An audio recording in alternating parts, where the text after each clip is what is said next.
ምን አይነት አቤቱታዎች ናቸው ወደ ህዝብ እንባ ጠባቂ ተቋም የሚመጡት ወይም መምጣት ያለባቸው?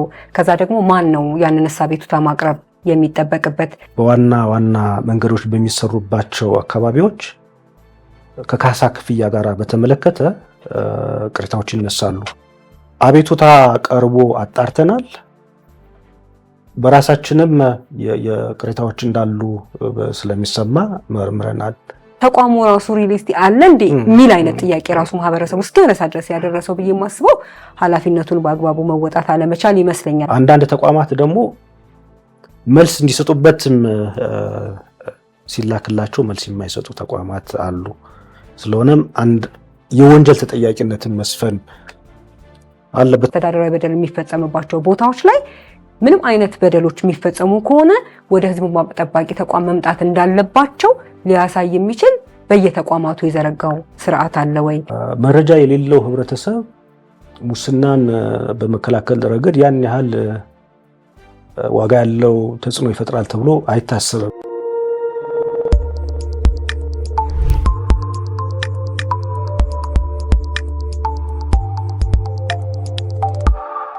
ሰላም ጤና ይስጥልን። የተወደዳችሁ የፍትህ ለሀገሬ ፕሮግራም ተከታታዮች፣ ፍትህ ለሀገሬ የተሰኘው ሳምንታዊ ፕሮግራማችን እነሆ ጀምሯል። አዘጋጅቼ የማቀርብላችሁ እኔ ሊያ ተረፈ ነኝ። ዛሬ በፍትህ ለሀገሬ ስለ ህዝብ እንባ ጠባቂ ተቋም ተግባርና ኃላፊነት፣ በተግባር ስለሚሰሩ ስራዎችና ስለሚያጋጥሟቸው ችግሮች ውይይት የምናደርግ ይሆናል። በዛሬው ጉዳይ ላይ ውይይት ለማድረግ እንደተለመደው እንግዳ ጋብዣለሁ። እንግዳዬ የተቋሙ ምክትል ዋና እንባ ጠባቂ የሆኑት ዶክተር የኔነህ ስመኝ ናቸው። በጣም አመሰግናለሁ እንግዳ የሆነው ስለመጡ። እኔም አመሰግናለሁ። በርካታ ነገሮችን እናወራለን በተግባር ስለሚሰሩ፣ ግን ለተመልካቾቻችን ግልጽ እንዲሆን የህዝብ እንባ ጠባቂ ተቋም የተቋቋመበት ዓላማ ምንድነው? የተቋቋመውስ መቼ ነው? ከሚል ውይይታችንን እንጀምር። እንግዲህ ሀገራት ከአምባገነን ስርዓት ወደ ዲሞክራሲያዊ ስርዓት በሚሸጋገሩበት ጊዜ፣ አንዳንዶቹ ደግሞ ህዝባዊ ካልሆነ የመንግስት አስተዳደር በህዝብ ወደሚመረጥ የህዝብ አስተዳደር በሚሸጋገሩበት ጊዜ በህገ መንግስቶቻቸው ከሚያካትቷቸው ጉዳዮች መካከል አንዱ መርህ የመንግስት አሰራር ግልጽነትና ተጠያቂነት የሰፈነበት ስርዓት እንዲሆን ይደነግጋሉ። ስለሆነም የመንግስት አሰራር በግልጽነትና ተጠያቂነት ላይ የሰፈነ እንዲሆን እና እውን ለማድረግ ከሚቋቋሙ ተቋማትን መካከል አንዱ የህዝብ እንባ ጠባቂ ተቋም ነው። ስለሆነም በኢትዮጵያ በ1987 ዓ.ም በታወጀው የፌዴሪ ህገ መንግስት የህዝብ ተወካዮች ምክር ቤት በአዋጅ የህዝብ እንባ ጠባቂ ተቋምን እንደሚያቋቁም ስልጣንና ኃላፊነቱንም በህግ እንደሚወስን በግልጽ ተደንግጓል። በዚሁ መሰረት በህገ መንግስት የተቋቋመ ብሔራዊ ተቋም ነው። የመንግስት አሰራር በግልጽነትና ተጠያቂነት ላይ የተመሰረተ እንዲሆን ለማድረግ ከሚሰሩ ተቋማት መካከል አንዱ ነው። በተለይም ደግሞ ከቅርብ ጊዜ ወዲህ የመንግስት ኃላፊነት ወይም ተግባራት በየጊዜው እየሰፉ መሄዳቸው፣ የሚቋቋሙ ተቋማትን በየጊዜው እየሰፉ መሄዳቸው ሲታይ እነዚህ ተቋማት በየቀኑ የሚወስኗቸው ውሳኔዎች በዜጎች የዕለት ተዕለት እንቅስቃሴ ጋራ በመብቶቻቸውና በጥቅሞቻቸው ላይ ውሳኔ ያሳርፋሉ። ስለሆነም እነዚህ ውሳኔዎች በእርግጥም በህግ መሰረት የተወሰኑ ስለመሆኑ የሚወሰዱ እርምጃዎችም በህግ መሰረት እየተወሰዱ ስለመሆኑ ቁጥጥር ከሚያደርጉ ተቋማት መካከል የህዝብ እንባ ጠባቂ ተቋም አንዱ ነው። ስለሆነም የኢትዮጵያ ህዝብ እንባ ጠባቂ ተቋም ሲቋቋም እንዲያሳካ የታሰበው አንዱ ይሄው ነው። ስለሆነም የአስተዳደር በደል አስቀድሞ ከመከሰቱ በፊት የመከላከል ስራ እንዲሰራ በማስተማር ጥናትና ምርምር በማድረግ ለመንግስት ምክር በመስጠት ችግሮች የሚቀርፉበትን ስርዓት ሪኮመንድ በማድረግ እና ሌሎች ተያያዥ ስራዎችን በመስራት በደል እንዳይከሰት የመከላከል ስራ እንዲሰራ ይጠበቃል። አንዳንድ ጊዜ ደግሞ እነዚህ አይነት ስራዎችም ተሰርተው የአስተዳደር በደሎች ይኖራሉ። ስለሆነም የአስተዳደር በደል ተፈጽሟል ተብሎ አቤቱታም ሲቀርብ የቀረበውን አቤቱታ በመቀበል በመመርመር በእርግጥም የአስተዳደር በደል ተፈጽሞ ሲገኝ እንዲታረም ምክረ ሀሳብ ይሰጣል። ስለሆነም በአስፈጻሚ አካላት የሚወሰኑ ውሳኔዎች፣ የሚወሰዱ እርምጃዎች፣ ትዕዛዞች በአጠቃላይ በጊዜው በአጭር ጊዜ እርማት እንዲያገኙና እንዲስተካከሉ ለማድረግ የሚቋቋም ተቋም ነው የኢትዮጵያ ሕዝብ እንባ ጠባቂ ተቋም። ሕገ መንግስቱ በሕዝብ ተቋማት የሚከሰቱ የአስተዳደር በደሎችን በመከታተልና በመቆጣጠር ረገድ ትልቅ ሚና ይኖረዋል ተብሎ ታስቦ የነበረ ቢሆንም በታሰበው ልክ ወዲያውኑ አልተቋቋመም። ከ10 ዓመት በኋላ ነው በአዋጅ ወጥቶ ወደ ተግባር የገባው። የሀገራት ኤክስፒሪየንስ ወይስ ልምድ እንዴት ያለ ነው? ይሄኛ ሀገር የተቋቋመው የህዝብ እንባ ጠባቂ ተቋምስ በእርግጥም በአዋጅ የተሰጠው ስልጣንና ተግባር በዝርዝር ምን አይነት ጉዳዮችን እንዲያይ ነው? እንግዲህ ለመጀመሪያ ጊዜ በዓለም ላይ የህዝብ እንባ ጠባቂ ተቋም ኢንትሮዲውስ ያደረገች ሀገር ስዊድን ነች።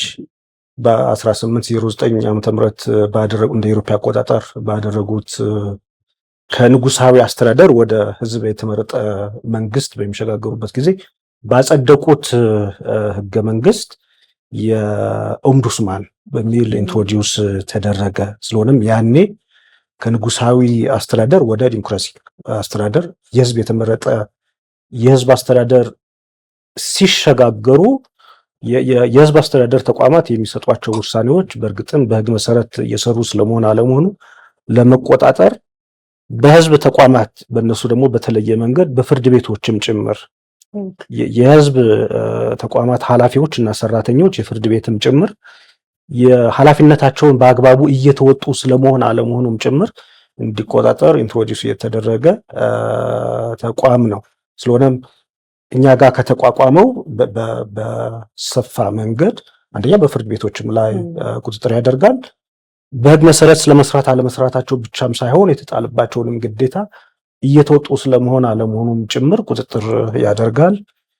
በአንዳንድ ጉዳዮች ኢብን አቃቢ ህግን ወክሎ ጭምር ክስ ያቀርባል።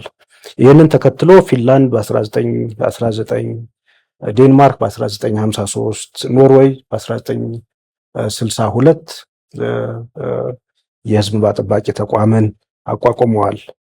በተለይም ከ1970 ጀምሮ በተለይም ይሄ ሶስተኛው የዲሞክራሲ ንቅናቄ ዌብ የሚባለው እሱን ተከትሎ በበርካታ ሀገራት ከወታደራዊ መንግስት ወደ ዲሞክራሲ በሚደረገው ሽግግር ስፔን እና ፖርቱጋል ያቋቁመዋል። በተለይም ከቀዝቃዛው ጦርነት በኋላ እና የራሽያን መፈራረስ ተከትሎ በበርካታ ሀገራት ይሄው ተቋም ተቋቁሟል።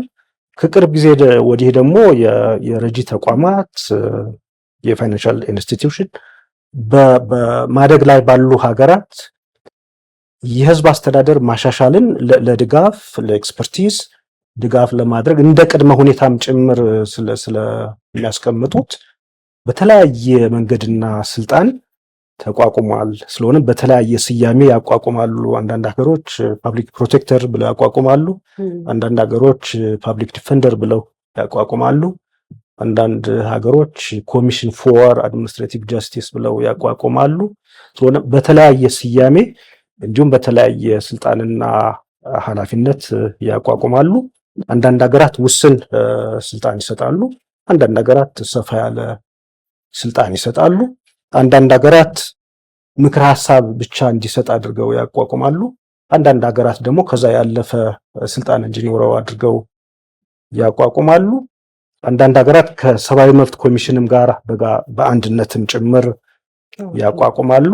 ስለሆነም በብዙ ሀገራት በተለያየ ስያሜ ነገር ግን በህዝብ አስተዳደር ኃላፊዎች የሚሰጧቸው ውሳኔዎች፣ ትዕዛዞች እንዲሁም ሂደቱ በህግ መሰረት ስለመሆን አለመሆኑ ቼክ ለማድረግ እና በአጠቃላይ በህዝብ አስተዳደር ግልጽነትና ተጠያቂነትን ለማስፈን ሲባል በብዙ ሀገራት የህዝብ እንባ ጠባቂ ተቋም ይቋቋማል። የኢትዮጵያን በተመሳሳይ በቅድም እንደገለጽኩት በ1987 በወጣው ህገ መንግስት ይሄ ተቋም እንደሚኖር ፓርላማውም በህግ እንደሚያቋቁም በታወጀው መሰረት ለመጀመሪያ ጊዜ በ1992 በአዋጅ ቁጥር 211 ተቋቋመ። በቅርብም ማሻሻያ ተደርጓል። ስለሆነም ከ1997 ዓ.ም ጀምሮ የተሰጠውን ስልጣንና ኃላፊነት በመስራት በህዝብ አስተዳደር ግልጽነትና ተጠያቂነት እንዲሰፍን በማድረግ በኩል ስራዎችን ይሰራል። ኃላፊነቱን በተመለከተ በርከት ያሉ ኃላፊነቶች አሉ። በሁለት ክፍሉ ማየት ይቻላል። አንደኛው ምርመራ ነው። የሚቀርቡ ጉዳዮችን ተቀብሎ መርምሮ በእርግጥም የአስተዳደር በደል መኖር አለመኖሩን በማረጋገጥ በጥቆማው መሰረት በሚቀርበው አቤቱታ መሰረት የአስተዳደር በደል ተፈጽሞ ሲገኝ እንዲስተካከል ምክረ ሀሳብ መስጠት ነው። በሌላ በኩል የመከላከል ውጤት ያላቸውም ሌሎች ስራዎች አሉ። ስለሆነም በአጠቃላይ የመከላከልና የምርመራ ማድረግ ስልጣን አለው። በሌላ በኩል ህጎች እንዲሻሻሉ፣ ፖሊሲዎች እንዲሻሻሉ፣ የተሻለ የመንግስት አስተዳደር እንዲኖርና ግልጽነትና ተጠያቂነት እንዲሰፍን ህጎች እንዲሻሻሉ ሪኮመንድ የማድረግ ስልጣንም ተሰጥቶታል። ጥናትና ምርምር በማድረግም የህዝብ አስተዳደሩ እንዲሻሻል በማድረግ በኩል ለመንግስት ማሳሰቢያ የመስጠት ኃላፊነትም አለበት። ስለሆነም ቅሬታዎችን ይቀበላል፣ ይመረምራል።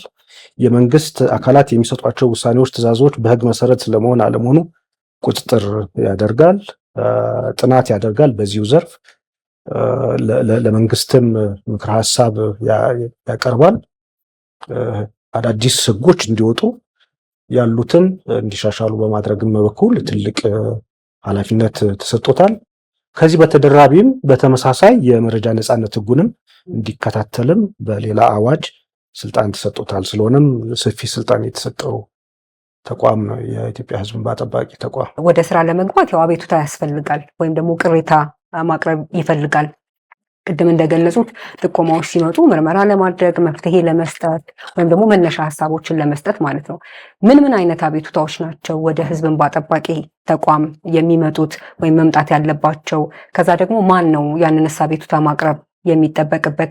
ከዛ ደግሞ የትኞቹ የመንግስት ተቋማት ናቸው ጥፋት ወይም ደግሞ ህግን ያልተከተለ አሰራር ሲሰሩ ወደ ህዝብ ጠባቂ እንባ ጠባቂ ተቋም አቤቱታ እንዲቀርብ የሚጠበቀው? በመጀመሪያ የስልጣን ወሰኑን በተመለከተ ሁሉንም ጉዳዮች የማየት ስልጣን የለውም። ለምሳሌ በፍርድ ቤቶች የተያዙ ጉዳዮችን በተመለከተ የማየት ስልጣን የለውም። በዋና ኦዲተር እየታዩ ያሉ ወይም የታዩ ጉዳዮችን የኢትዮጵያ ህዝብ እንባ ጠባቂ ተቋም የማየት ስልጣን የለውም። የህዝብ ተወካዮች ምክር ቤት አባላት በህግ አውጪነት ስልጣናቸው የሚወስኗቸውን ውሳኔዎች የማየት ስልጣን የለውም። እንዲሁም ከፒውርሊ የደህንነት ጉዳዮችን በተመለከተ የማየት ስልጣን የለውም። ስለሆነም በአዋጁ እንዳያቸው ከተከለከሉት ውጭ የሆኑት ጉዳዮችን በሙሉ ያያል ማለት ነው። በሌላ በኩል አቤቱታ ሲቀርብለት ብቻም ሳይሆን በተለያዩ መንገዶች የአስተዳደር በደል ተከስቷል ብሎ ለመጠርጠር ለማሰብ የሚዳርጉ ሪፖርቶች ካሉ ከሚዲያዎች ሊሆን ይችላል፣ ከማንኛውም ምንጭ የአስተዳደር በደል ተከስቷል ብሎ ለማሰብ ለመጠርጠር የሚያስችል ሁኔታ በተከሰተ ጊዜ ሁሉ በራሱ የመመርመር ስልጣንም አለው። ስለሆነም አቤቱታ ሲቀርብለት ብቻም ሳይሆን በራሱም በተለያዩ መነሻነት ምርመራ ያደርጋል። ለምሳሌ በቅርብ በተለያዩ የመገናኛ ብዙሃን የቀድሞ ደቡብ ክልል አካባቢ የመንግስት ሰራተኞች ያለ ፈቃዳቸው ደሞዛቸው እንደሚቆረጥ እና ቅሬታዎች እንዳሉ በሰፊ ይዘገብ ስለነበረ በራሱ ምርመራ አድርገዋል። በሌላ በኩል ደግሞ የአስተዳደር በደል ተፈጽሞብኛል ብሎ ማንኛውም ግለሰብ በጽሁፍ ሊያቀርብ ይችላል። በመስሪያ ቤቱ በተዘጋጀ የዲጂታል ሲስተም ሊያቀርብ ይችላል። በቴሌግራም ሊያቀርብ ይችላል። ስለሆነም ፎርማቶች አሉ፣ በማንኛውም ጊዜ ሊያቀርብ ይችላልና ልክ እንደ ፍርድ ቤት በፕሮሲጀር የታጠረ አይደለም። መጀመሪያውን ቢሆን የህዝብ እንባ ጠባቂ ተቋም ሲቋቋም ቀለል ባለ ፕሮሲጀር የቀረበን አቤቱታ መነሻ አድርጎ ብቻ ራሱ በማጣራት በእርግጥም የአስተዳደር በደል ተፈጽሞ ሲገኝ ምርመራ አጣርቶ ምክረ ሀሳብ ለመስጠት የተቋቋመ ተቋም ነው። ለዚህ ተቋም በርካታ ጉዳዮች ይቀርባሉ። አንደኛው የሚቀርበው ጉዳይ ከዚህ ከሰው ኃይል አስተዳደር ጋር በተገናኘ በርከት ያሉ ጉዳዮች ይቀርባሉ። ከቅጥር ጋር በተገናኘ ቅሬታዎች ይቀርባሉ። ያለ አግባብ የስራ ውላችን ተቋርጧል የሚል ጉዳዮች ይቀርባሉ። ከእድገትና ዝውውር ጋርም በተመሳሳይ ይቀርባሉ።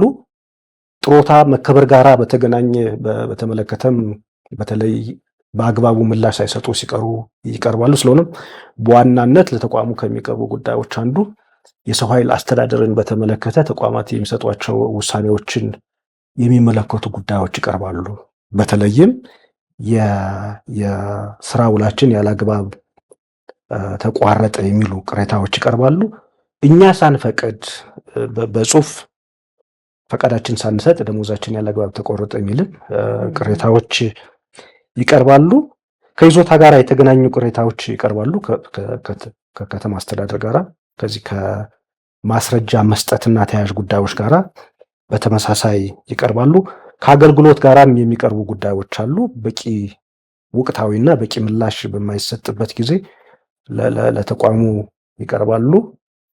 ሰፋፊ የልማት ስራዎች የሚሰሩባቸው በተለይም አገር አቋራጭ መንገዶች በሚሰሩባቸው አካባቢዎች በክልሎችም በፌዴራልም ጭምር ተገቢው ካሳ በሕግ መሰረት ተሰልቶ ሳይሰጠን ንብረታችን ተወስዶብናል የሚልም ጥያቄዎች ይቀርባሉ። ሌሎችም አጠቃላይ በየቀኑ የአስተዳደር ተቋማት በሚወስኗቸው ውሳኔዎች፣ ትዕዛዞች እና በሚከተሏቸው ሂደት በተመለከተ ሕጋዊ ስርዓቱን ተከትሎ አልተወሰነም፣ ውሳኔ አልተሰጠንም የሚል ማንኛውም አቤቱታ ለኢትዮጵያ ሕዝብ እንባ ጠባቂ ተቋም ይቀርባል። በሚቀርብበት ጊዜ ምርመራ ይደረጋል፣ ማጣራት ይደረጋል፣ ባለሙያዎች ይመራል። በእርግጥም ትክክል ከሆነ የመፍትሄ ሀሳብ ይሰጣል። ስለሆነም ተቋማት ያንን ተቀብለው የመፍትሄ ሀሳቡን የመፈጸም ግዴታ ይኖርባቸዋል። ሀገራችን ላይ በርካታ የምንሰማቸው ቅሬታዎች አሉ ከአስተዳደራዊ ጉዳዮች ጋር ተያይዞ ማለት ነው። እንደ ምሳሌ ለመጥቀስ ለምሳሌ ከዚህ ከልማት ጋር ተያይዞ በልማት የሚነሱ ሰዎች በአግባቡ ካሳ ሳይሰጣቸው ፕሮፐርሊ ያጡትን ነገር እንዲያገኙ ሳይደረግ ሕግ በሚፈቅድላቸው አግባብ መጀመሪያ ካሳ ተሰጥቷቸው እንዲነሱ ሳይደረግ እንደሱ የሚነሱ ቅሬታዎች ይኖራሉ። ቅድም እንደገለጹልኝ ደግሞ በተለያየ ምክንያት ቅሬታዎች ከሰማ ይሄ ተቋም መፍትሄ ለማግኘት ምርመራ ለማድረግ ያንን የማድረግ ተግባርና ኃላፊነት ያለበት ከሆነ በጣም በርካታ አስተዳደራዊ በደሎች የደረሱባቸው ሰዎች በሚመለከተው የመንግስት አካል ምላሽ አላገኘንም በሚል ቅሬታዎችን እዛና እዛ ስንሰማ እንመለከታለን። በእርግጥም ይሄ የህዝብ እንባ ጠባቂ ተቋም እነዚህን ቅሬታዎች ሰምቶ ወደ ሰዎቹ ሄዱ ባይመጡና ቤቱታ እንኳን ባይቀርብ ማለት ነው ሄዶ ምላሽ እየሰጠ ነው ማለት እንችላለን። አይ ቲንክ የጉዳዮቹን ባህሪ ቅድም ለመግለጽ እንደሞከርኩት በአንድ በኩል ቅሬታዎች ይቀርባሉ፣ በሌላ በኩል ደግሞ ለተቋሙ በቀጥታ በግለሰቦች ወይም በቡድኖች ቅሬታ የሚቀርብ እንኳን ባይኖር ችግሮች እንዳሉ በሚሰማበት ጊዜ በራሱ አነሳሽነት ምርመራ በማድረግ የመፍትሄ ሀሳብ ማቅረብ ይጠበቅበታል። አንቺ ቅድም በጠቀስካቸውና በሌሎችም ተያያዥ ጉዳዮች ስራዎች ተሰርተዋል። ለምሳሌ ቅድም ለመግለጽ እንደሞከርኩት በበርካታ አካባቢዎች በክልል ደረጃም በፌዴራል ደረጃም በዋና ዋና መንገዶች በሚሰሩባቸው አካባቢዎች ከካሳ ክፍያ ጋር በተመለከተ ቅሬታዎች ይነሳሉ። አቤቱታ ቀርቦ አጣርተናል። በራሳችንም የቅሬታዎች እንዳሉ ስለሚሰማ መርምረናል። ለምሳሌ በዚህ ዓመት በኦሮሚያ፣ በአማራ አንዳንድ ወረዳዎች በተለይም በሶማሌ መንገዶች በሚሰሩበት ጊዜ በሕግ የተመለከተ ስርዓት አለ። አንደኛ ለልማት እንደሚወሰድ ማሳወቅ ይገባል። እንዲዘጋጁ በስነ ልቦና እንዲዘጋጁ ማሳወቅ ይገባል። የሚነሱ ከሆነ ካሳ ሊከፈልበት የሚገባው ንብረት አስቀድሞ መለየትና ካሳ መውሰን እንደሚገባ፣ ካሳውን መክፈል እንደሚገባ፣ መጨረሻ ላይ መልቀቅ እንዳለባቸው፣ ካሳውን ተቀብለው ካለቀቁ በኃይል ማስለቀቅ እንደሚገባ በግልጽ በአዋጅ ላይ የተመለከተ ነው። ግን በአንዳንድ አካባቢዎች በዚህ ስርዓት አይደለም ከይዞታቸው እንዲነሱ የሚደረገው። በዚሁ ምክንያት በበርካታ አካባቢ ምርመራዎችን አድርገን ካሳ እንዲከፈላቸው ለሚመለከተው ጠይቀናል።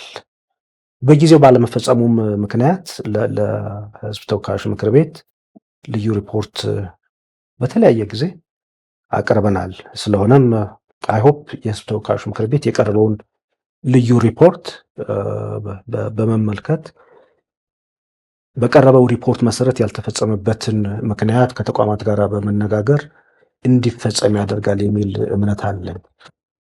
የተቋሙ ኃላፊነት አቤቱታ መቀበል፣ ማጣራት፣ ምክረ ሀሳብ መስጠትና ምክረ ሀሳቡ እንዲፈጸም መወትወት ነው። በአካልም ጭምር ከመስሪያ ቤት ኃላፊዎች ጋር በመነጋገር ክፍያ እንዲፈጸም ጥረት ያደረግንባቸው ኤሪያዎች አሉ። አንዳንዶቹ ተከፍሏል፣ ብዙዎቹ ግን አልተከፈለም። በእነሱም በኩል የበጀት እና ሌሎች ጥያቄዎችን ያነሳሉ። ግን መጀመሪያ ስራው ከመሰራቱ በፊት ከይዞታቸው ከመነሳታቸው በፊት ነው ይሄ ስርዓት መፈጸም የነበረበት ካሳው ስለሆነ በዚህ መንገድ ባለመሆኑ ምክንያት ለህዝብ ተወካዮች ምክር ቤት ልዩ ሪፖርት አቅርበናል። ስለሆነም ለህዝብ ተወካዮች ምክር ቤት ተጠሪ የሆኑ ተቋማት የሚሰሩት ስራ ውጤታማ ሊሆን የሚችለው ውጤትን ሊያመጣ የሚችለው የሚቀርቡ ሪፖርቶችን ምክር ቤቱ በየጊዜው እያየ እርምጃ መውሰድ ሲችል ነው። ስለሆነም አይ ቲንክ ባቀረብነው ሪፖርት መሰረት የህዝብ ተወካዮች ምክር ቤት ይህንን ያደርጋል የሚል እምነት አለኝ። ችግሩ ግን አለ ይታወቃል። በተቋሙ በኩልም በቀረበ አቤቱታ መነሻነትም በራሳችንም ምርመራ በማድረግ ሪፖርት አድርገናል። የህዝብ እንባ ጠባቂ ተቋም የሚለይበት ዋና ባህሪው እኔም እንደሚመስለኝ ቅድምም እንደገለጹት ሰዎች ግልጽ የሆነ የህግ ጥሰት፣ አስተዳደራዊ በደል ሲደርስባቸው ቶሎ መፍትሄ መስጠት ነው ወይም ደግሞ ምርመራ ማድረግ ነው። ምክንያቱም ቅድም እንዳሉትና እኔም ሼር የማደርገው መካሰስ የፍርድ ቤት ጉዳይ የሚፈጀው የራሱ የሆነ ጊዜ ስላለ ሁሉም ሰው ወደ ፍርድ ቤት መሄድ ስለማይጠበቅበት ማለት ነው። አንዳንድ ደግሞ አስተዳደራዊ ጉዳዮች በእንደዚህ አይነት መልኩ መፈታት ያለባቸው ስለሚኖሩ በእርግጥስ የህዝብ እንባ ጠባቂ ተቋም ህብረተሰቡ የሚሰራውን ስራ ተረድቶ ምንም አይነት አስተዳደራዊ በደል ሲደርስበት ወደ ተቋሙ የሚመጣበትን ስርዓት ገንብቻለሁ ብሎ ያስባል እንደ ተቋም? አንደኛ። ሁለተኛ ደግሞ ይሄ ተቋም ቅሬታዎችን ለመፍታት የተቀመጠ ነው ካልን ቅድም በዘረዘርነው አግባብ እነዚህ ቅሬታዎች የሚሰሙባቸው ቦታዎች ላይ አስተዳደራዊ በደል የሚፈጸምባቸው ቦታዎች ላይ ምንም አይነት በደሎች የሚፈጸሙ ከሆነ ወደ ህዝብ እንባ ጠባቂ ተቋም መምጣት እንዳለባቸው ሊያሳይ የሚችል በየተቋማቱ የዘረጋው ስርዓት አለ ወይ? ከዛ ተቋማቱ ላይ ደግሞ መሄድ ሳይጠበቅባቸው በተለያየ ምክንያት ደግሞ በደል የሚደርስባቸው ካሉ አገልግሎቱን ለህዝቡ እንደዚህ አይነት በደል የሚደርስባችሁ ከሆነ እኔ ጋር ብትመጡ መፍትሄ ታገኛላችሁ ለማለት በቀላሉ ተደራሽ ለመሆን ያደረገው ነገር ምን አለ? አይ ቲንክ የቅድም ለመግለጽ እንደሞከርኩት ይሄ ተቋም ሊያሳካ ይገባል ተብሎ ታስቦ የነበረው እጅግ በጣም ጉልህ ነው።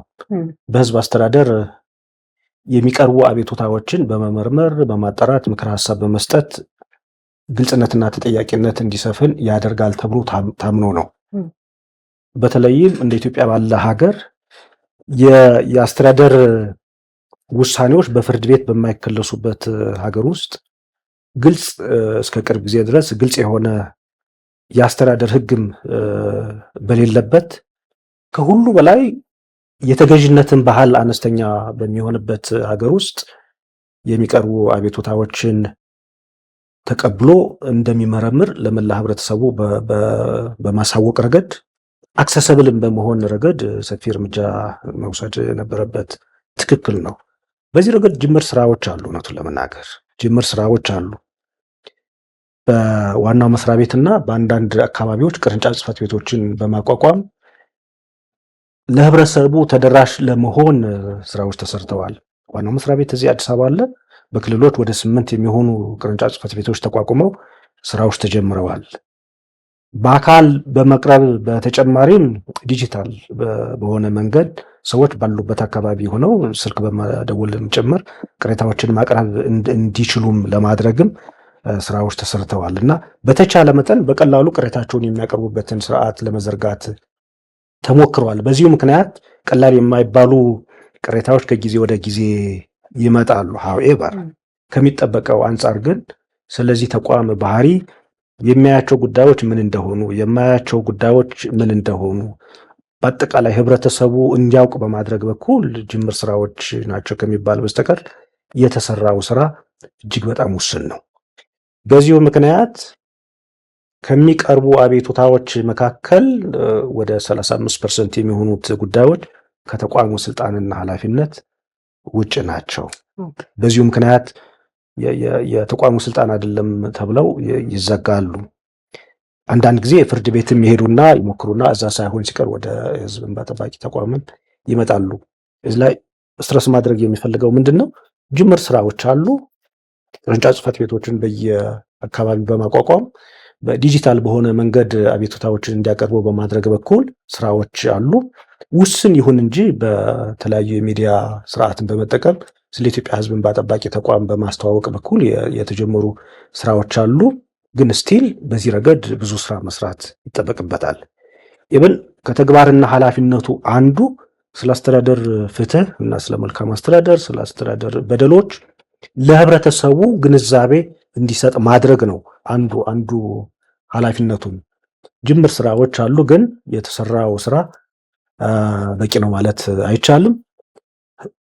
ህብረተሰቡ መካከል የተወሰኑ ሰዎች ስለ ኢትዮጵያ ህዝብ እንባ ጠባቂ ተቋም ታውቃላችሁ ወይ ምን ኃላፊነት እንዳለው ተብሎ ቢጠየቅ ቀላል የማይባለው ህብረተሰብ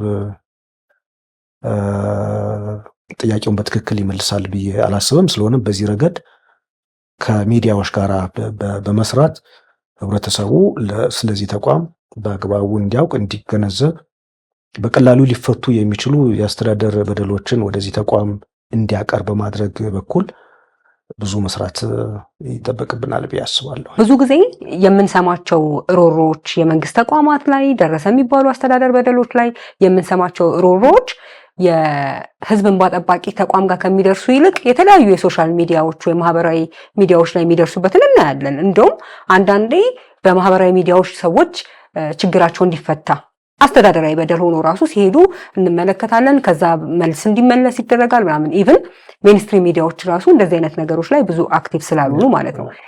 ጥያቄ መነሻ የሆነው እና ቅድም እርስዎን በግልጽ እንደመለሱልኝ ይሄ ተቋም ግን ኃላፊነቱ ይሄ ነው። ሁላችንም እንደምንስማማው እኛ እንኳን እንደ ህግ ባለሙያ የህዝብ እንባ ጠባቂ ተቋም እኛ ትምህርት ቤት ስንማር አለው ተብሎ የተቀመጠ የተዘረዘረው ተግባርና ኃላፊነትን እየሰራ ነው ወይ የሚለውን ብቻም ሳይሆን ተቋሙ ራሱ ሪሊስቲ አለ እንዴ የሚል አይነት ጥያቄ ራሱ ማህበረሰብ ውስጥ ያነሳ ድረስ ያደረሰው ብዬ የማስበው ኃላፊነቱን በአግባቡ መወጣት አለመቻል ይመስለኛል። ምክንያቱም በህገ መንግስት የተቋቋመ ትልቅ ኃላፊነት ስልጣን ያለው ተቋም ሆኖ ግን እንደሌላው አይ በቃ እነዚህን ነገሮች በሂደት ላይ የምናያቸው ነን ብለን የምናልፈው ስላልመሰለኝ ነው። ምክንያቱም አስተዳደራዊ በደል የምንለው ቀላል ነገር ስላልሆነ ማለት ነው። ስለዚህ ከዚህ ጋር ተያይዞ ኃላፊነታችሁን በመወጣት ወይም ደግሞ ተቋሙ ኃላፊነቱን በመወጣት ረገድ ቻሌንጆች ገጥመው ከሆነ አሁን ቅድም እንዳልነው እነዚህ ተግባርና ኃላፊነቱን እየተወጣ አይደለም እንደሚጠበቅበት ደረጃ ካልን ምንድን ነው ያጋጠመው ተግዳሮት? ለምንድን ነው ይሄ የሆነው? መሰናክሎች አሉ ወይ? አይ ቲንክ ተቋሙን በማስተዋወቅ በኩል ምናልባት በቁልፍ ችግር ተደርጎ ሊነሳ የሚችለው ስራውን ለመስራት የሚያስችል በቂ በጀት አለመኖሩ ነው። በአሁኑ ወቅት የተወሰነ ስራ በሚዲያዎች ለመስራት የሚጠይቀው በጀት እጅግ ከፍተኛ ነው። ስለሆነም ለተቋሙ በየአመቱ የሚመደብለት በጀት ሊሰራቸው ካሰባቸው ስራዎች ጋራ ተመጣጣኝ አለመሆኑ ምክንያት በልኩ አለመሰራቱ ነው አንዱ።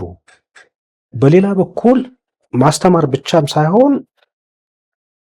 ተቋሙ አንኳር የሆኑ የህዝብ ጥያቄዎችን በመፍታት ረገድ ያለው ክፍተትም ነው ብዬ ማምናለሁ። ህብረተሰቡን ይሄ ተቋም ይሄን ስልጣን አለው ይሄን ይፈታል ብሎ ለህብረተሰብ መንገር ብቻም ሳይሆን ቁልፍ ችግሮችን መርምሮ ምክረ ሀሳብ በመስጠት ማስፈጸም ቢችል ያ ትልቅ መቀስቀሻ ይሆናል ብዬ አስባለሁ።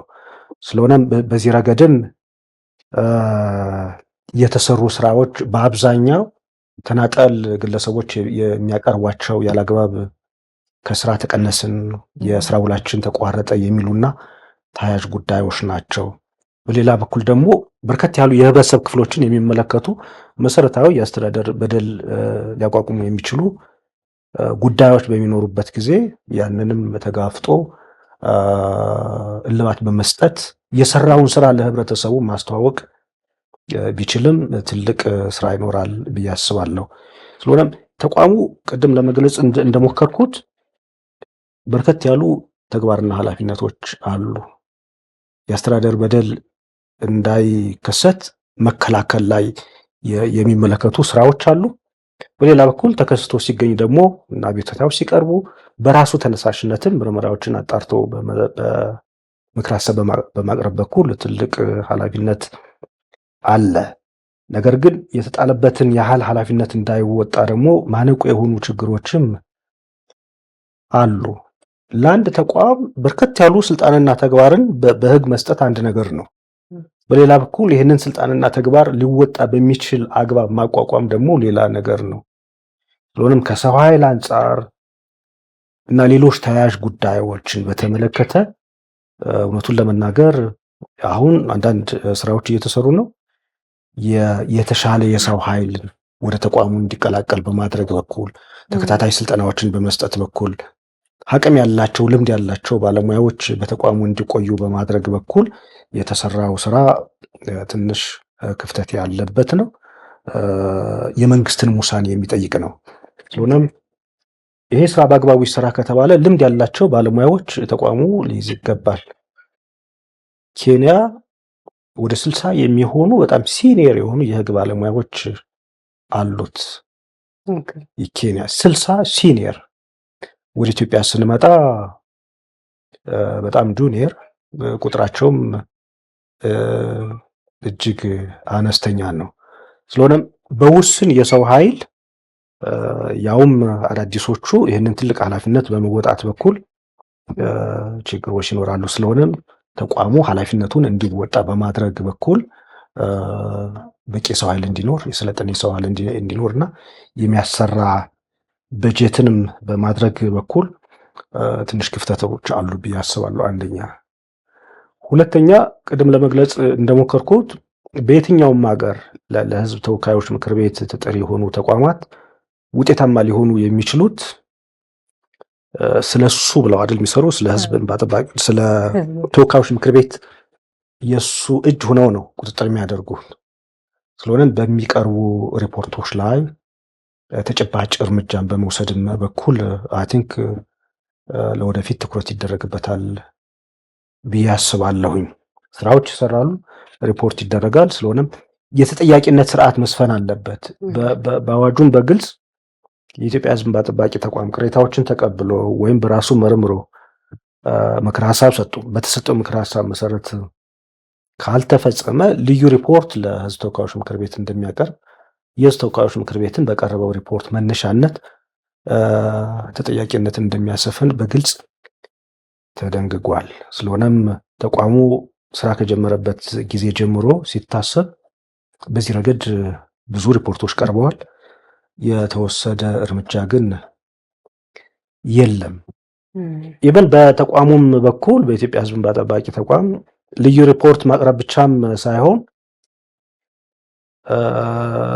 ምርመራ በማድረግ የአስተዳደር በደል ተፈጽሞ ሲገኝ ምክር ሀሳብ ተሰጥቶም በተሰጠው ምክር ሀሳብ መሰረት ማስተካከያ የማይደረግ ከሆነም ለህዝብ ለህብረተሰቡ በአጠቃላይ በሚዲያ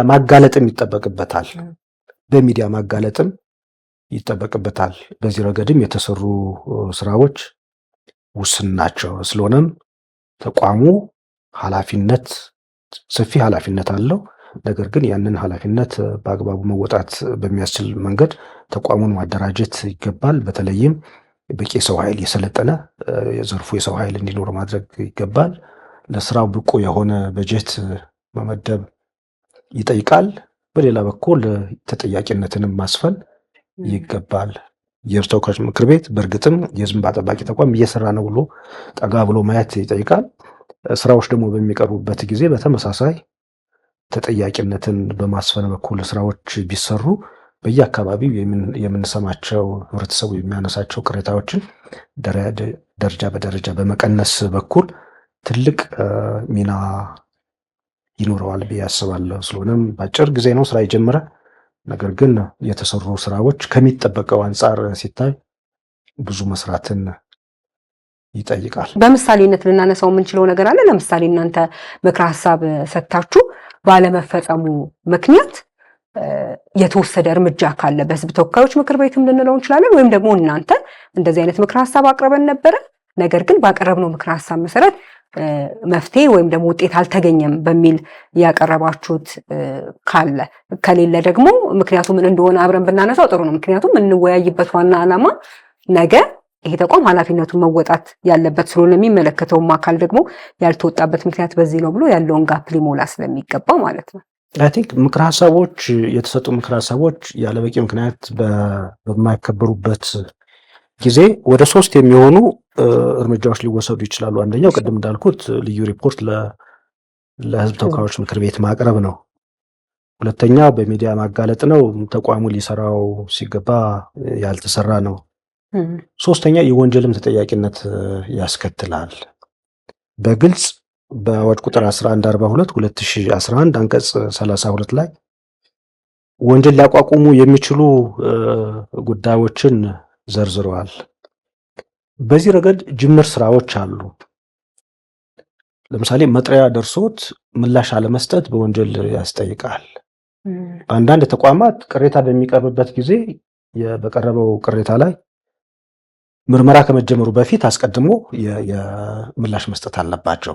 ስለሆነም በአንድ በኩል የቀረበውን ቅሬታ፣ በሌላ በኩል ደግሞ የተሰጠውን መልስ መሰረት አድርጎ ወደ ተጨማሪ ምርመራ የሚያስኬድ ከሆነ እሱ መሰረት አድርጎ ምርመራ ማድረግ ይገባል። ወይም አንዳንድ ጉዳይ ወዲያውኑ ሊዘጋ ይችላል።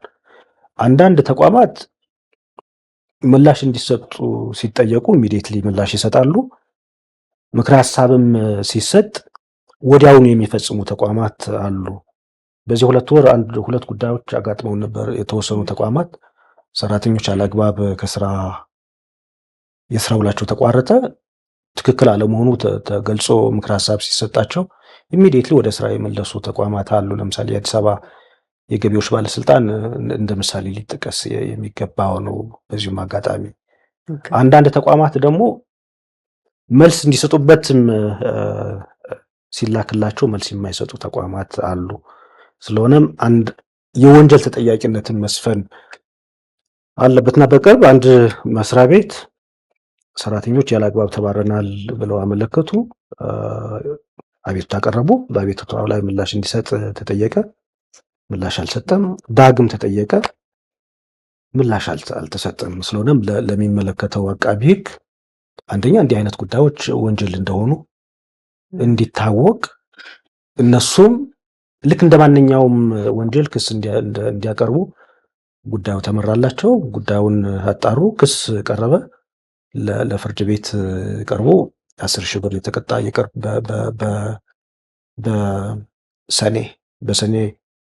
በግንቦት 2018 ዓመተ ምህረት በገንዘብ እንዲቀጣ ተደርጓል። ስለሆነም እንዲህ አይነት ጉዳዮች መጀመራቸው ተገዥነቱን ይበልጥ ለማስፋት ያግዛል ተብሎ ይታሰባል።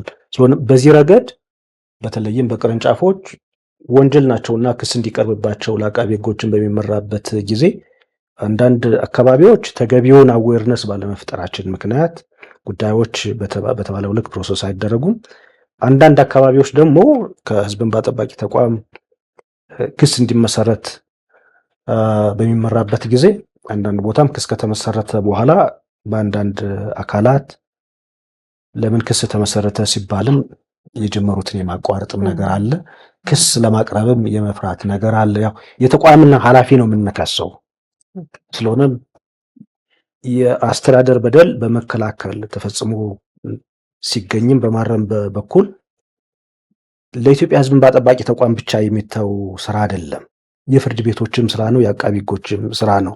ስለሆነም እነዚህ ተግባራት ወንጀል ያቋቁማሉ ተብሎ በግልጽ ተደንግጓል። ስለሆነም ለአቃቢ ለፖሊሶችም በአጠቃላይ ለፍትህ ዘርፉም በዚህ ረገድ እየገጠመ ያለውን ችግር አዌር እንዲሆኑ በማድረግም በኩል ጅምር ስራ ተሰርቷል። የተሰራው ስራ አንዳንድ ቦታ ላይ ውጤት አስገኝቷል። ስለሆነም ለወደፊት ለፓርላማ ልዩ ሪፖርት ማቅረብ አንድ ነገር ነው፣ በሚዲያ ማጋለጥ አንድ ነገር ነው። አንዳንድ ጉዳዮችን ደግሞ ሲሪየስ በሚሆኑበት ጊዜ የወንጀል ተጠያቂነት እንዲሰፍን በማድረግ በኩል ጅምር ስራዎች አሉ። ምናልባትም እነዚህ ጉዳዮች እየሰፉ በሚሄዱበት ጊዜ በተባለው ጊዜ ምላሽ በመስጠት በኩል የሚሰጡ ምክር ሀሳቦችን በጊዜው እርማት በመስጠት በኩል የራሳቸው ኢምፓክት ይኖራቸዋል ብዬ አስባለሁ። ስለሆነም በወንጀል ተጠያቂነትን በማስፈን በኩል ጅምር ስራዎች አሉ።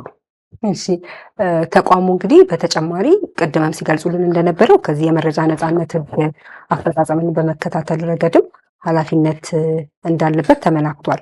ይህንን በሚመለከት የመረጃ ነጻነት ህግ ዓላማ ምንድን ነው የሚለውን ትንሽ የተወሰነ ማብራሪያ ይስጡልንና ይህንን በመከታተል ረገድ ደግሞ የህዝብ እንባ ጠባቂ ተቋም ያለው ኃላፊነት እስከምን ድረስ የሚደርስ ነው? እንግዲህ የመረጃ ነጻነትን በተመለከተ ኦልሬዲ በ1987 በወጣው ህገ መንግስት አንቀጽ 29 ንዑስ ቁጥር 2 በግልጽ የተረጋገጠ መብት ነው። በመንግስት ተቋማት የሚገኝን መረጃ ዜጎች የመጠየቅ የማግኘትና የማስተላለፍ መብት በህገ መንግስት ኦልሬዲ የተረጋገጠ ነው። በመንግስት ተቋማት የሚገኝ መረጃ የተቋሙ አይደለም የህዝቡ ነው ተብሎ ይታሰባል። የመንግስት ተቋማትም ያንን መረጃ የያዙት ስለ ህዝቡ ሆነው ነው። በህገ መንግስቱ ብቻም ሳይሆን ኢትዮጵያ በተቀበለቻቸው የዓለም አቀፍ የሰብአዊ መብት ሰነዶችን በግልጽ የተረጋገጠ መብት ነው። የሲቪልና የፖለቲካ መብቶች ቃል ኪዳን አንቀጽ 19 በግልጽ የሰፈረ ነው ኢትዮጵያ የተቀበለችው። የአፍሪካ የሰዎች እና የህዝቦች መብት ቻርተርም በተመሳሳይ የመረጃ ነጻነት መብት ተረጋግጧል። ይህ ብቻ ሳይሆን ተናጠል ስምምነቶችም አሉ ይህን መብት እንዲከበር የሚጠይቁ። ስለሆነም የመረጃ ነጻነት ዝርዝር አዋጅ መሰረታዊ ዓላማ በህገ መንግስቱና በሌሎችም ኢትዮጵያ በተቀበለቻቸው የሰብአዊ መብት ሰነዶች የተረጋገጠውን መረጃ የመጠየቅ የማግኘትና የማስተላለፍ መብት እውን እንዲሆን ስርዓት የመዘርጋት ዓላማ ነው ያለው። የተቋማት ኃላፊነት ምንድን ነው? እንዴት ይጠየቃል? እንዴት ምላሽ ይሰጣል? የተከለከሉ ማስረጃዎች ካሉ ምንድን ናቸው? ቅሬታ በሚቀርብበት ጊዜ ለማን ቅሬታው ይቀርባል? ለማን ሪቪው ይደረጋል? ይህንን የመረጃ ነጻነት ህግ ማን ያስከብራል? እንዴት ያስከብራል? የተጠያቂነቱ ስርዓት ምን ይመስላል? የሚሉ ዝርዝር ድንጋጌዎች ይይዛል። ስለሆነም መሰረታዊ ዓላማው በህገ መንግስቱና በሌሎችም የዓለም አቀፍ የሰብአዊ መብት ሰነዶች የተረጋገጠውን መረጃ የማግኘት እና የማስተላለፍ መብትን እውን እንዲሆን ስርዓት የመዘርጋት ነው። ስለሆነም በአዋጅ ቁጥር የበፊቱ በነበረው አዋጅ ቁጥር 592/2000 ዓ.ም ይህንን ህግ ለማስፈጸም ለኢትዮጵያ ህዝብ እንባ ጠባቂ ተቋም የተሰጠ ስልጣን ነው። ሁለት ስልጣኖች አሉ። አንደኛው ያላግባብ ተከለከልኩ በሚልበት ጊዜ፣ ያላግባብ ማስረጃ ተከለከልኩ በሚልበት ጊዜ ቅሬታ የሚሰማና መከልከሉ ትክክል ነው ወይስ አይደለም ብሎ ሪቪው አድርጎ ያላግባብ ከተከለከለ እንዲሰጠው ውሳኔ መስጠት ነው፣ ማስፈጸም ኢንፎርስመንት ነው። ሁለተኛው ስልጣን አቤቱታም ባይቀርብ የወጣውን የመረጃ ነጻነት ህግ የመንግስት ተቋማት በአግባቡ እየተገበሩት ስለመሆን አለመሆኑ ክትትል ማድረግ ነው። አቤቱታ ላይ ቀርብ ይችላል። ስርዓት ዘርግተዋል ወይ? የሚጠይቀውን መረጃ እየሰጡ ነው ወይ?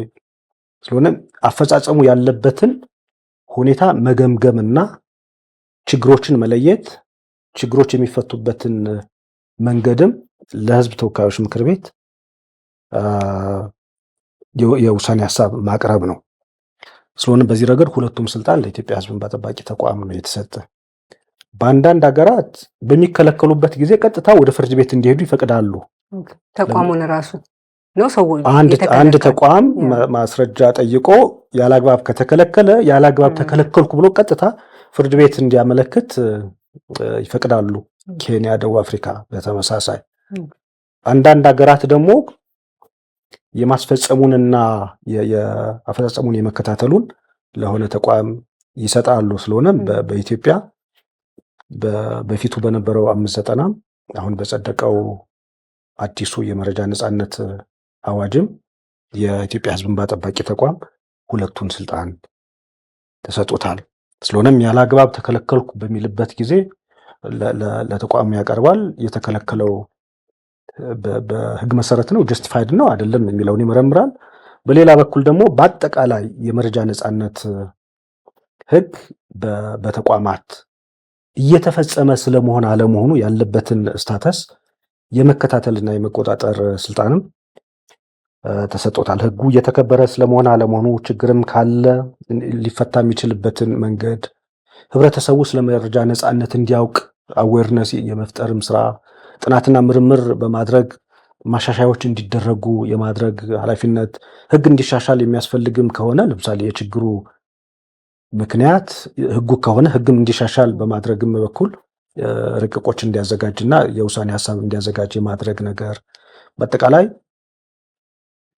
የመረጃ ነጻነት ህግ በአንድ ሀገር ውስጥ በተቋማት እየተከበረ ስለመሆን አለመሆኑ ቅድም የጠቀስኳቸውን ግንዛቤ ከመፍጠር ጀምሮ የህጉ አፈጻጸም ያለበትን ደረጃ በተመለከተ ለተወካዮች ምክር ቤት ሪፖርት ያቀርባል። ስለሆነም ቅሬታዎች ሲኖሩ ያለ አግባብ ሲከለከሉ ቅሬታ ይቀርባል ለዋና እንባ ጠባቂ። በሌላ በኩል ቅሬታን ባይቀርብ አጠቃላይ የህጉን አፈጻጸም በተመለከተ ዜጎች በመንግስት እጅ ያሉ ዶክመንቶችን፣ ሰነዶችን በጠየቁ ጊዜ ሁሉ እንዲሰጡ በግልጽ ተደንግጓል። ያ እየተከበረ ስለመሆን አለመሆኑ የመከታተል ኃላፊነት የኢትዮጵያ ህዝብ እንባ ጠባቂ ተቋም ሁለተኛው ትልቁ ኃላፊነት ነው። ከዚህ ከመረጃ ነጻነት ህግ አፈጻጸም ጋር በተያያዘ የተለዩ የነበሩ ችግሮች እንዴት ያሉ ናቸው? አሁን አዲስ የወጣው አዋጅ ምን ምን ችግሮችን ሊፈታ ይችላል? ምን ምን አይነት ሶሉሽኖችን ወይስ መፍትሄዎችን አቅርበዋል ብለው ያስባሉ? አንደኛው መሰረታዊ ጉዳይ የመረጃ ነጻነት ህግ ከመገናኛ ብዙሃን ጋራ ተደባልቆ አንድ ክፍል 3 ብቻ በሚል የክፍል 3 ብቻ ተደርጎ ነው የቆየው።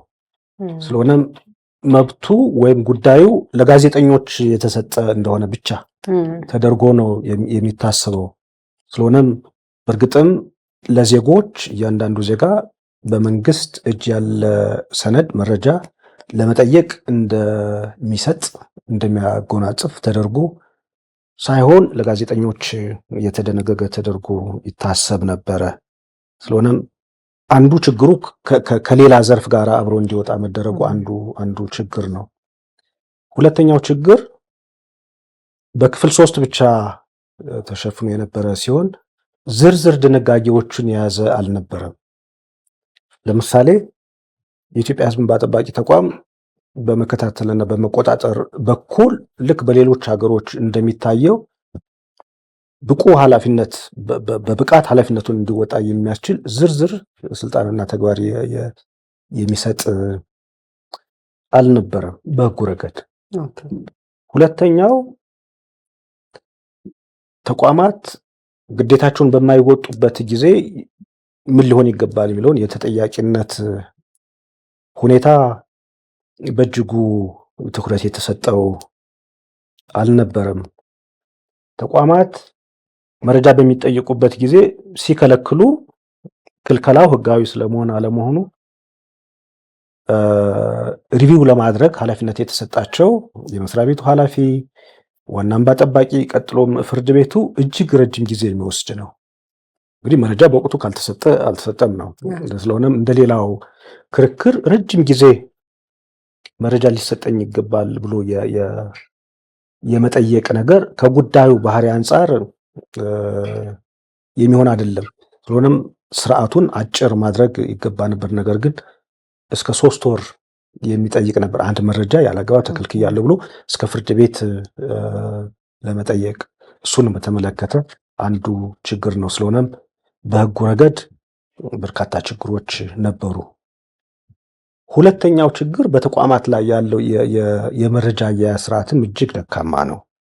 እንግዲህ ዜጎች ወይም ጋዜጠኞች መረጃ ሲጠይቁ በአጭር ጊዜ ውስጥ ሊሰጥ የሚችለው የተደራጀ መረጃ ሲኖር ብቻ ነው። የተደራጀ መረጃ ከሌለ ወይ ቀጠሮ ይሰጣል ወይ የለም ይባላል። በአጠቃላይ መብቱን እውን ለማድረግ በእጅጉ ያስቸግራል። ስለሆነም ሁለተኛው መሰረታዊ ችግር የየተቋማቱ የመረጃ አያያዝ ስርዓት እጅግ ደካማ መሆኑ ነው። ከቅርብ ጊዜ ወዲህ ተቋማት መረጃዎቻቸውን ዲጂታላይዝ በማድረግ በኩል ጅምር እንቅስቃሴዎች አሉ። ይሄ በአግባቡ ከተሰራ ብዙ ችግሮችን ይፈታል ብዬ አስባለሁ። ስለሆነም አንዱ መሰረታዊ ችግር የመረጃ አያያዝ ስርዓታችን እጅግ ደካማ ነው። ሌላው ችግር በህዝብ አስተዳደር ተቋማት ላይ ያለው የሚስጥራዊነት ባህል ስለሆነም ከመስጠት ይልቅስ መከልከል ነው የሚያዋጣው። ብሰጥ ኃላፊነት ይመጣብኛል ወይም ምን ሊመጣብኝ እንደሚችል እርግጠኛ ካልሆነ ሰው ከመስጠት ይልቅስ አለመስጠትን ይመርጣል። ስለሆነ በተቋማት ላይ ያለው የሚስጥራዊነት ባህል እጅግ ሰፊ ነው። አንዳንድ ጊዜ ሰነዶች ከምንም ጋር ያልተገናኙ ሊሆኑ ይችላሉ። ያም ሆኖ ግን ሰነዶች እንኳን ቢገኙ የመስጠት ዝንባሌ ብዙ አይደለም። ከሁሉ በላይ የመረጃ ነፃነት መብት ስለመሆኑ እያንዳንዱ ዜጋ የተሰጠ ህገ መንግስታዊ መብት ስለመሆኑ ለህብረተሰቡም በቂ ግንዛቤ እንዲፈጠርም አልተደረገም። ስለሆነም የህጉ ችግር፣ የመረጃ አያያዝ ስርዓት፣ የሚስጥራዊ ባህል መኖር እና ህብረተሰቡ ስለመረጃ ነፃነት ህጉም እንዲያውቅ የተሰራው ስራ እጅግ ውስን በመሆኑ ምክንያት አፈጻጸሙ እጅግ አነስተኛ ነው። ለኢትዮጵያ ህዝብ እንባ ጠባቂ ተቋም ያለአግባብ መረጃ ተከልክያለሁ ብለው የመጡ እጅግ በጣም ውስን ናቸው። ባለፉት ዓመታት ለፍርድ ቤት የሄደም ከአንድ ወይ ከሁለት ጉዳዮች የዘለለ አይደለም። በሌሎች ሀገሮች ግን በየጊዜው በሚከለከሉበት ጊዜ ይሄዳሉ። በሄዱ ቁጥር ደግሞ እየታወቀ የሚሄድ እድሉ በዛው ልክ ሰፊ ነውና እነዚህ ችግሮች ነበሩ። ለዚህ አዲሱ ህግ እነዚህን ችግሮች መፍትሄ ያበጀ ነው ልንል እንችላለን። አቲን ብዙ ጉዳዮች በህግ በግልጽ ሊደነገጉ የሚገባቸው ጉዳዮች በግልጽ ተደንግገዋል። ሰፊ የመረጃ ተደራሽነት እንዲኖር ምን አይነት ተቋማት ይሸፍናሉ፣ ምን አይነት መረጃ የመስጠት ግዴታ አለባቸው የሚለውን በግልጽ ደንግጓል። እያንዳንዱ ተቋም ይህንን አዋጅ ተፈጻሚ ለማድረግ የመረጃ አያያዝ ስርዓቱን ማዘመን እንዳለበት ግዴታ ተጥሏል። ኃላፊነቱን ለሌላ ሰው ተደርቦ የሚሰጥ ሳይሆን መረጃ በተጠየቀ ጊዜ ሁሉ ጥያቄውን ተቀብሎ ሊያስተናግድ የሚገባ የመረጃ ኦፊሰር እንዲመድብ ግዴታ ተጥሏል። ሌላው ችግር አንዱ ፍጹማዊ መብት አይደለም። በተለያዩ ምክንያቶች ሊከለከል ይገባል። ስለሆነም ሊከለከልባቸው የሚገቡ ግራውንዶች ወይም ምክንያቶችም ግልጽ ለማድረግ ጥረት ተደርጓል። ጥያቄ የሚቀርብበትና ምላሽ የሚሰጥበትን የተገደበ ጊዜም ለመደንገግ ጥረት ተደርጓል። የኢትዮጵያ ሕዝብ እንባ ጠባቂ ተቋም ኃላፊነቱን በአግባቡ ለመወጣት እንዲያስችል በቂ ስልጣን እንዲኖረው እና ተቋማዊ አደረጃጀት እንዲኖረው ግልጽ ድንጋጌዎች ተደንግገዋል። ዜጎች ያለአግባብ መረጃ ተከልክለናል ብለው በሚሰማቸው ጊዜ ቅሬታ የሚያቀርቡበት ስርዓት በግልጽ ተደንግጓል። የጊዜ ወሰንም በተመሳሳይ ተደንግጓል። በሌላ በኩል እያንዳንዱ ዜጋ ሂዶ በሚጠይቀው መረጃ ብቻ አይደለም፣ በተለይ አብዛኛው ህብረተሰብ ተጠቃሚ የሚሆነው የመረጃ ፈትላኪዎች እና የጋዜጠኞች የሚደረገው የጥበቃ መጠን ነው።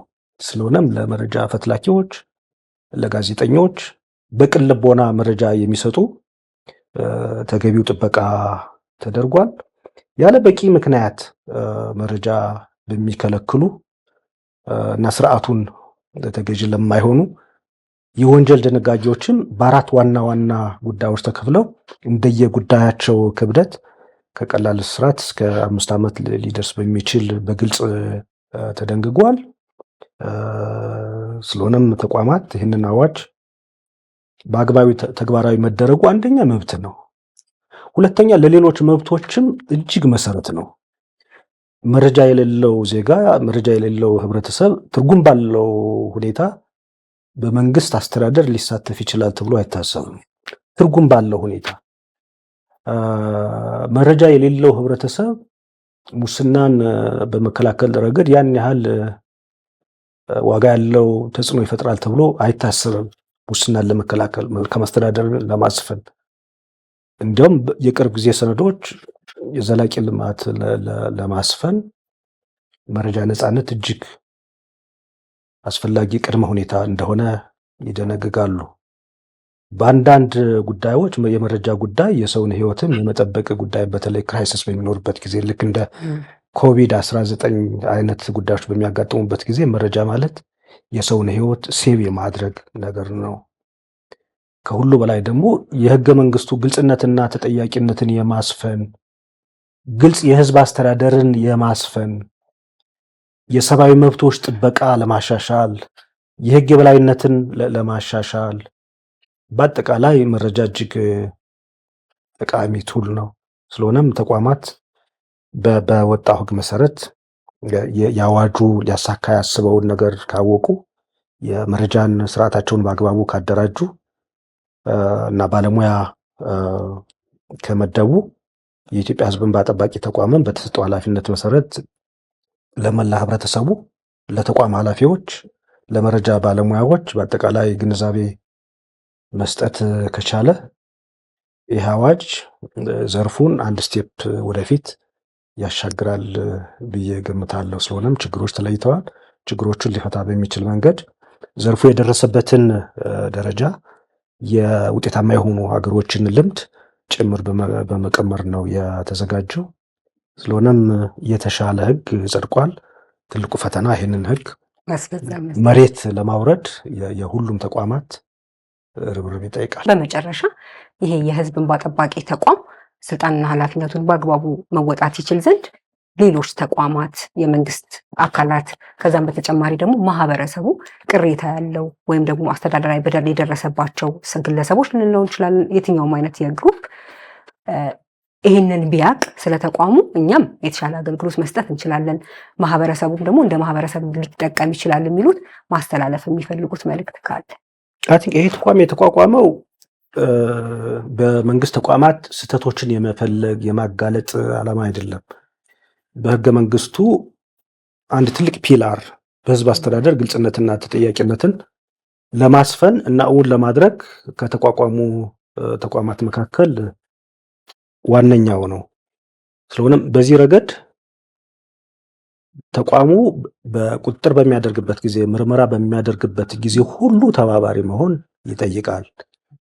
ምላሽ በሚጠይቁበት ጊዜ ሁሉ በወቅቱ ምላሽ መስጠት ይገባል።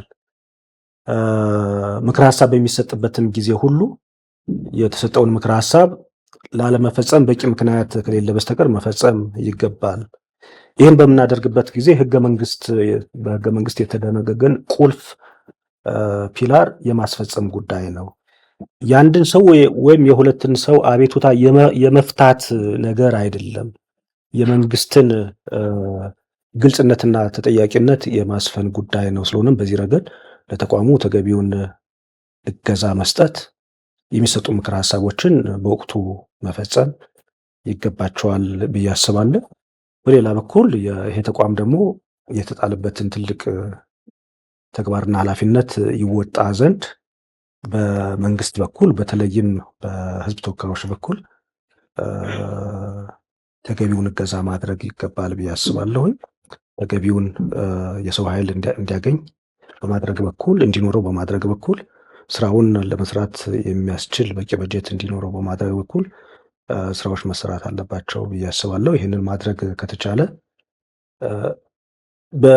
ዜጎች የሚያነሷቸውን ቅሬታዎች በመፍታት ብቻም ሳይሆን ምን ችግሮች እንዳሉም ጭምር በመጠቆም በኩል እንደ መስታወት ሆኖ ሊያገለግል የሚችል ተቋም ነው። ሌሎች ሀገሮች በአግባቡ ያዋቀሩ ሀገሮች አትንክ በዘርፉ ብዙ ስቴፕ ተሻሽለዋል። ስለሆነም በኢትዮጵያም ይሄው እውን እንዲሆን ተቋማትም ኃላፊነታቸውን መወጣት አለባቸው። የህዝብ ተወካዮች ምክር ቤትም በተመሳሳይ የኢትዮጵያ ህዝብ እንባ ጠባቂ ተቋምም ሁሉንም ጉዳይ ወደ ውጭ መግፋት ብቻም ሳይሆን በራሱ ሊሰራቸው የሚገቡ ጉዳዮችን በሙሉ እንደየ ፕራዮሪቲ በመስጠት መስራት ከተቻለ ዘርፉ የተሻለ ይሆናል የሚል ግምት አለኝ። በጣም አመሰግናለሁ። በጣም ጥሩ ውይይት ነበር ያደረግነው። ተመልካቾቻችን ከምክትል ዋና እንባ ጠባቂ ዶክተር የኔን ስመኝ ጋር ያደረግነው ውይይት ይህንን ይመስል ነበረ። ሳምንት በሌላ የህግ ጉዳይ ከሌላ እንግዳ ጋር ጠብቃችኋለሁ። እስከዛው ሰላም።